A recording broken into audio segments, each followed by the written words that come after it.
Welcome to Tanya Today. I'm Rabbi Ronnie Fine coming to you from Chabad Zichron Kadeshim in Montreal, Canada, where it's a privilege and a pleasure to share with you the Tanya. We welcome, as we do every day, and I don't see the feed here.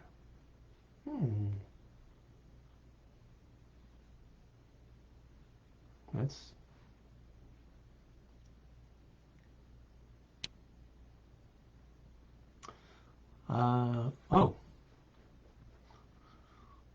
it's the opposite side than usual. All right, Michael in Germany, good afternoon. Welcome. John is with us in North Carolina. Boker Tov. Andrea in Phoenix, welcome. Lori in North Carolina, welcome. Gulam, hello, I'm not certain from where, welcome. Jacob, where is that? In any case, welcome aboard. David is with us in Gold River, California, and Robert in Boston, Shalom. Davida and Aliba, welcome to you in New York. And Miriam is with us in Hayden, Colorado. And Diane in Arizona. Good morning. Sharbit, I think I pronounced that right, I hope. Welcome. Michael in Alexandria, Virginia. Boker Tov. Miriam and Betty's in California, welcome. Rena in Colorado, Boker Tov. Susan in Scranton, Pennsylvania, welcome. Gulam is in Pakistan. Okay, beautiful. Denise in New Jersey. Cindy is with us in Florida. Harry in Scotland, beautiful. Okay. On Instagram, we have Yenta de la Benta. We have Akoy in Peru. We have Daniel. Marilyn in Delaware. Marlene. We have Vilma with us on Clubhouse with Adam, Norm, Michelle, Tim, Eliana, Celeste. Beautiful.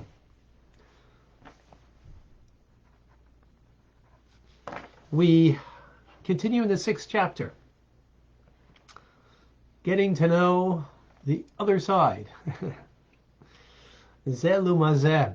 In order to keep an equilibrium, God creates the opposite of what we have in the godly souls we've learned in the chapters 2, 3, 4, and 5.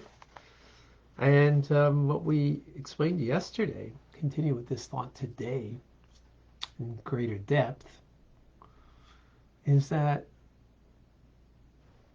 all of our words, thoughts that are not directed to a higher purpose, to a godly purpose, so they're an expression of the garments of the animal soul. And this is the term that's used is sitra achra. Meaning literally means the other side. Meaning it's not holiness. In other words, it's like a no-name brand. Because ultimately it doesn't have its own true reality. From the side of holiness, there is nothing but the indwelling of God's holiness.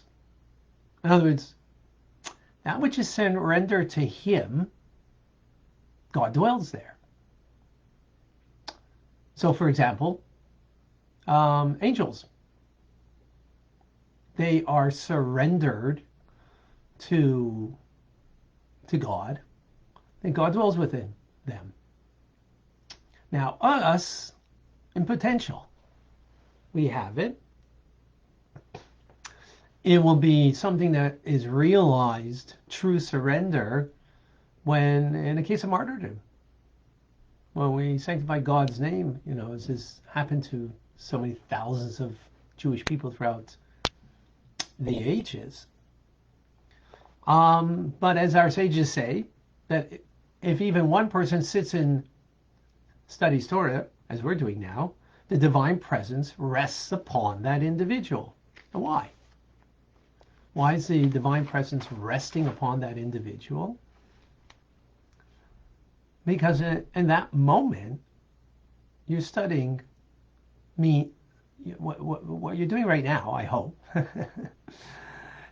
is you're setting aside your own notions, your own presumptions, in order to accept the Alter Rebbe's teachings of Tanya, which is God's wisdom and His will as expressed in the Torah.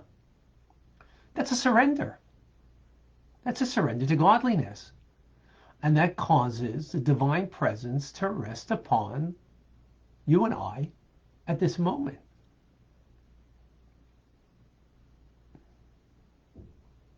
It's pretty powerful. In other words, anytime I surrender myself to godliness, and Torah teachings is, God's wisdom and His will. So when I'm surrendering meaning I'm giving myself over to its truth, and I want to understand it. I want it to get it. Right? It doesn't mean, surrender doesn't mean here you're not using your mind. You're using your mind, but you're using your mind in a way that you want to understand.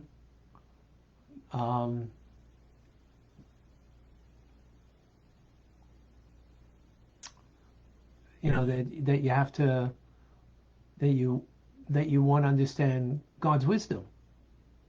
But anything that doesn't surrender itself to God, but considers itself as an independent, right, separate from God, then can't get from the holiness of God, the indwelling of God, vitality. Then if you don't get vitality from God, where are you getting it from? Another source? No, obviously not.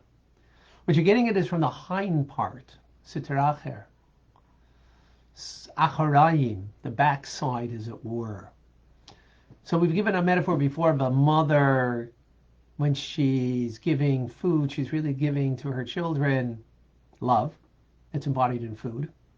She's giving it face to face, lovingly. She's giving it lovingly. That's what she's doing. But when you have to give to somebody a gift, but that person is not exactly a friend, maybe even an enemy, but for whatever purposes you have to, so you don't look them in the eye, you don't look them face to face, right? You give it to them, acharayim, sort of like looking away. So are you giving vitality? Yes, but are you giving your innermost of yourself? No, not at all. Not at all. So how do we explain that? That's a metaphor, of course. How do we explain that metaphor? So very simply, when you're getting from the indwelling from God's holiness, you're getting direct, you're getting from His inward desire. But then when we're not surrendered, when we are independent, separate, feeling me, so you're still getting vitality, right? It doesn't mean that you're doing anything, horrific, but you're not desiring to surrender to God. Again, like now, there can be that surrender if there is that desire to take in the holiness of of the Tanya's teachings. But if not, so then you're getting it by a descent, by klipa. That is a descent of the divine light, a chain-like descent from that is ultimately also coupled with tzimtzumim, contractions.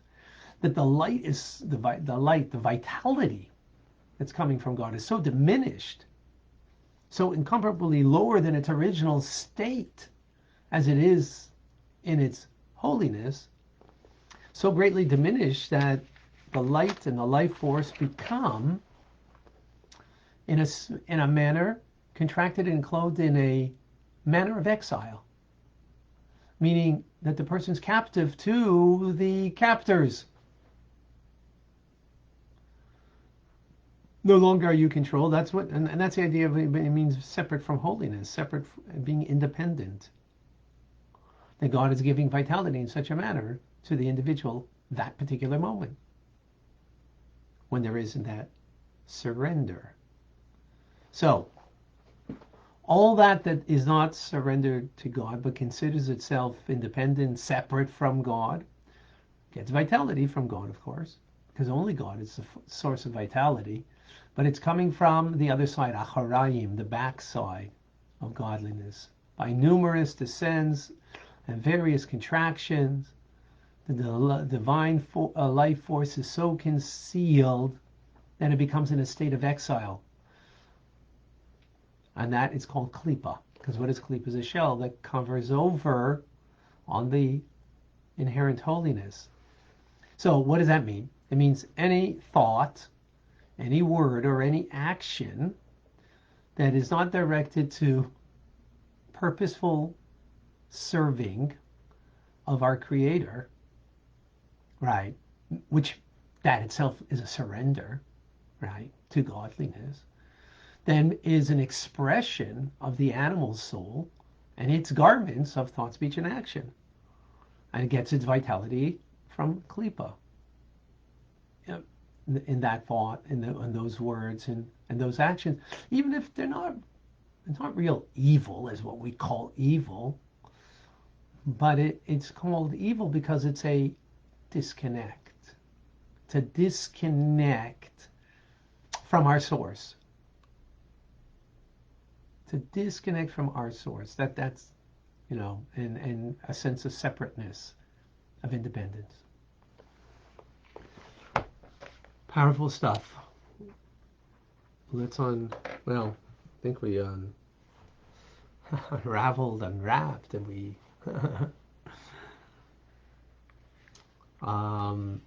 this is a powerful idea. It's the concept of bittul. Bittul, self-abnegation, surrender. That's what bittul is surrender. This is so au contraire to the world. And that's why in chapter 1, the Alter Rebbe spoke about, the nations of the world and so on and so forth. Because the way of the world is self-fulfillment, filling self and becoming a bigger self, right? Get your 15 seconds of fame on social media. You're just a bigger person now. That's not surrender. That's independence and self-importance. And it doesn't mean bad stuff. It doesn't mean you're doing bad stuff. It could be you're doing wonderful stuff. But it's a disconnect from the true reality of God. Right? And it doesn't mean that you are denying God. Recognize God. But I'm not there to surrender to Him. I'm not there to be nullified, and to serve the higher ideal that He needs of me. I need Him so I could become what I want to become. The I want to become what I want to become is self-fulfillment, is self-esteem, independence, being separate, and that's not holiness. And many people would say, well, I'm not looking for holiness, I'm just looking to be good and, to enjoy my life. All right. Right? And that's honest. Well, yeah, listen, if it coincides me doing something that God likes, so be it. And if it doesn't, that's also okay. I'm not a bad person. I'm not doing anything bad. Absolutely correct. But that's not what Tanya is all about. There's a higher truth, a higher consciousness, a higher awareness of surrender or separateness and independence. Bittul to something greater than me, that I'm a part of, that I reveal within me, or I, become the me that I want to be. That is the issue at hand. I hope that's clear. I hope I brought that out clear. And if you have any comments or any questions about this, please do bring it up. Let's take a look if there's any questions, any thoughts here on Facebook. A reminder, Rambam today at 1 o'clock.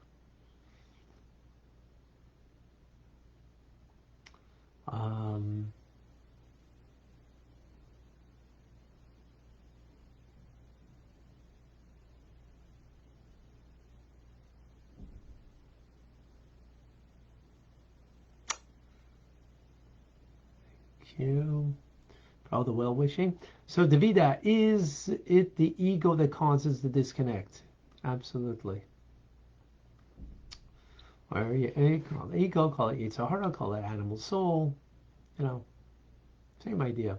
Does the Yetzer Hara derive from Klipa? Absolutely. Laurie, is it difficult to surrender because I'm not knowledgeable enough to understand God's will? Well, think about it right now. Is there a surrender now? In other words, what is the surrender at this moment? What is the bittul at this moment? Understanding that I'm learning God's teachings of Tanya. It's Torah. It's Torah. And I'm want to make myself a vessel to understand and appreciate the godliness of it, the truth of it, the application of it in my life. I want to have all of that. That's a surrender.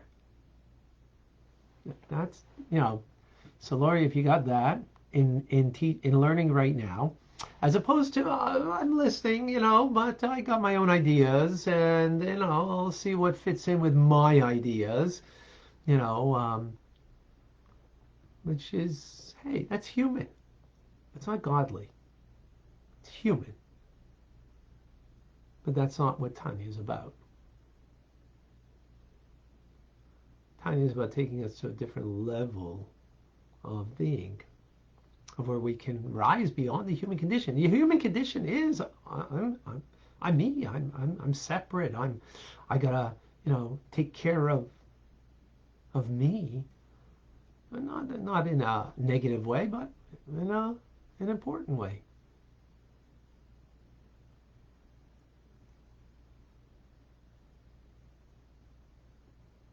Okay. We've just introduced, by the way, on Instagram, and I'm mentioning it here now for everybody, that a one-on-one session that people can sign up for with me. It does cost. And if you go to tanyarabbi.com, you'll be able to get the information over there, and everybody is welcome to do that. Okay, thank you, Davida. Lori, God takes care of me. Yeah, that's for sure. No question, God takes care of us. The question is, are we there for God? Or are we there for ourselves, recognizing that God takes care of us? But I'm not surrendering to Him. I'm not giving myself over to God and what He wants, because in the end I want to fulfill and I want to have in my life the things that I want. That's separateness. That's independent. That's not bittul or surrender.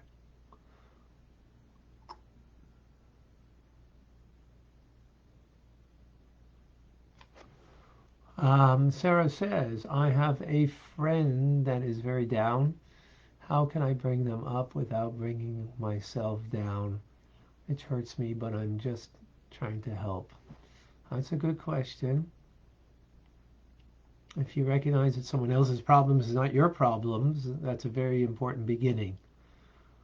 You know, don't make their problems your problems, so therefore it'll be easier for you to deal with someone else's issues. You're there to help them. Don't take what you shouldn't take. Is bittul the way to become bound up in one with God? Yes. Yes. Liba.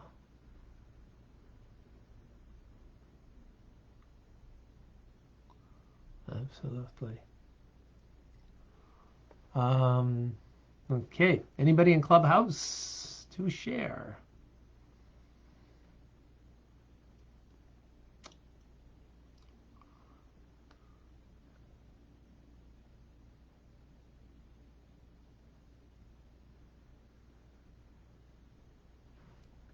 All right. Did I miss something? Darren, I myself sometimes I go beyond the extent that I feel that I'm disconnected from God. My question is if I'm allowed to go beyond sometime. Listen, let's be quite frank. We are going to be disconnected from God at times. The question is, what is what are we? I think the important thing to take home today is, are we going to have our own thoughts, words, and actions that won't be directed towards God? I do, and we will all do that, right? Only a complete Bainani would, but so we will do that.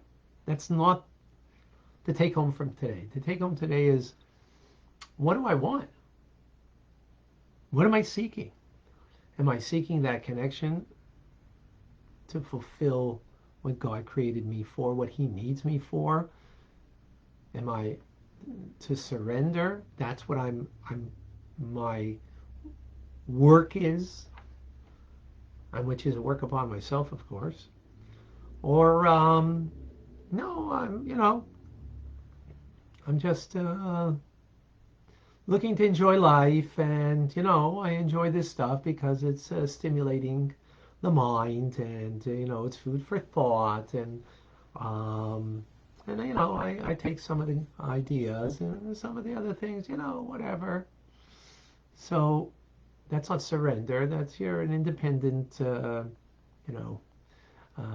separate individual from your maker. Not that you don't believe in him, and not that you don't trust that he has you in mind to do good. Absolutely. It's not a contradiction. But, I want what I want out of life. Or, so that's I think that's the thought process in what we can develop and to bring into our lives today. I think that's what would be the healthy way to look at this. Because all or nothing, I'm not there. Quite likely you're not there. Yes, the Alter Rebbe is giving it to us in its the way it is. That when you are surrendered to, what God needs in what you should think now, and what you should say now, and what you should act now, every moment, you're going to have the indwelling godliness with you at all times. And when not, so then there's going to be a disconnect. Okay. Question is if that's where we want to live, or we're trying to grow to a place where there is that more and more of that surrender, more and more of giving ourselves over, and we're here to serve. Actually, to put it in very simple language, am I here to serve or be served? So that's a very black and white, every moment issue. So there's sometimes that I feel a victim of my circumstance, and I feel I'm, why do we feel that? Well, we want to be served. Or sometimes I just, I want this thing and I need that thing, or I want this in my life, and so you want to be served that thing in your life. We will have that. But question is, do we? Is that where we live, or is that where our struggle is? And sometimes we fail, but we try to get beyond that. That is the question. All right. Nothing from Norm, Michelle, from Liana, Vilma. Okay. All right. I actually have to go teach elsewhere now. So a reminder, I'm doing these one-on-ones, so you can go to TanyaRabbi.com and get some information over there. And we will continue our conversation together. I'm Rabbi Ronnie Fine, coming to you from Chabad Zichron Kadeshim in Montreal, Canada. It's a privilege and a pleasure to share with you the Tanya. Have a wonderful day, a good Erev Shabbos, a wonderful Shabbos. Be well.